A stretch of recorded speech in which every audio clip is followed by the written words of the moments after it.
आपके साथ हूं मैं खुशबू मनोरमा मिश्रा। रुक करेंगे ब्रेकिंग न्यूज 100 का भी 100 बड़ी खबरें दिखाएंगे, लेकिन उससे पहले एक बड़ी खबर बागेश्वर धाम से सामने आ रही है। बागेश्वर धाम में आई एक महिला की मौत हुई है, ये बड़ी और अहम जानकारी। धीरेन्द्र शास्त्री के दरबार में आई थी महिला, अर्जी लगाने आई नीलम देवी की मौत हो गई है। उत्तर प्रदेश के फिरोजाबाद से आई थी नीलम देवी, ये बड़ी और अहम जानकारी आपको दे रहे हैं। उत्तर प्रदेश के फिरोजाबाद से नीलम देवी आई थी और विनोद हमारे सहयोगी ज्यादा जानकारी के लिए इसी खबर पर मेरे साथ। विनोद, क्या जानकारी मिल पा रही है? महिला की मौत कैसे हो गई है, क्या कुछ कहना है वहां से, क्या कोई बयान सामने आया है? देखिए, अभी इस बारे में जो शुरुआत में जानकारी मिल रही है ऐसा बताया गया है कि ये महिला फिरोजाबाद की रहने वाली थी और ये किडनी की बीमारी से पीड़ित थी। काफी समय से बीमार चल रही थी और उसी के लिए अर्जी लगाने आई थी। लेकिन उसकी मौत दरबार में नहीं, उसकी मौत कहीं एक जगह ठहरी हुई थी और सुबह जब उसको जगाया गया तो वो जगी नहीं और वहां उसकी मौत होना बताया गया है। तो कहीं ना कहीं देखिए, बीमारी की वजह से मौत होना बताया गया है, क्योंकि बागेश्वर में कहीं भी ऐसी कोई भगदड़ या शोर शराबा होने की सूचना नहीं है। इसकी मौत की वजह केवल बीमारी बताया जा रहा है। विनोद, इनके परिवार वालों का क्या कुछ कहना है? क्या आपकी उनसे कुछ बात हो पाई है? देखिए, अभी परिवार वालों ने जो बताया है उसमें उनका ये कहना था कि कई जगह वो इलाज करा चुकी ही, पहले से बीमार चल रही थी। कई डॉक्टरों को उन्होंने दिखाया, लेकिन टीवी पे उन्होंने बागेश्वर धाम को देखा और उनके बताए उपायों से लोगों को ठीक होते हुए देखा। ये सोचकर वो यहाँ अर्जी लगाने आई थी।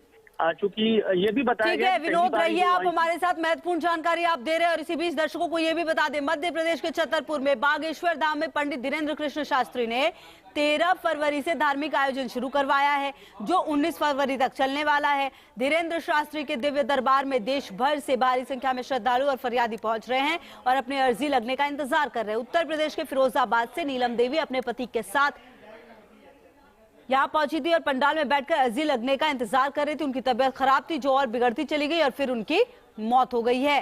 तो ये बड़ी और अहम जानकारी आपको दे रहे हैं। अपना नंबर आने का इंतजार कर रही थी और विनोद भी लगातार हमारे सहयोगी जुड़े हुए, हम उनसे भी बात करेंगे और बेहद महत्वपूर्ण जानकारी ये सामने आ रही है।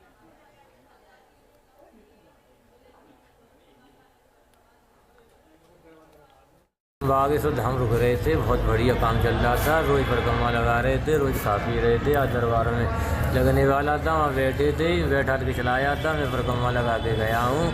तब तक इसकी तबीयत थोड़ी ख़राब हो जाती थी, कल भी हो गई थी, फिर कुछ सही हो गई थी। भभूति देने के बाद पुलिस वालों ने वहाँ से कि नहीं, यहाँ से हटा, गाड़ी में डाल के 2 घंटे इधर रखा खेतों में। फिर एम्बुलेंस बुला के जिला में चेक करवा लो, वहाँ से भगा दिया। क्या दिक्कत क्या थी? सन्यासी बाबा सही कर देते, वहाँ सही है गई। डॉक्टर अचम्मा मानते कि दिल्ली के ऑल इंडिया डॉक्टर जो कह रहे कैसे सही चल रही है ये। और विनोद भी लगातार हमारे सहयोगी हमारे साथ जुड़े हुए। अच्छा विनोद, देखिए उनके पति भी अपनी बातों को रख रहे थे। सवाल ये है कि क्या इन्होंने अर्जी लगा दी थी या फिर दरबार में तबीयत खराब हुई थी, ये भी जानकारी सामने आ रही है, और उसके बाद हॉस्पिटल लेकर गए थे?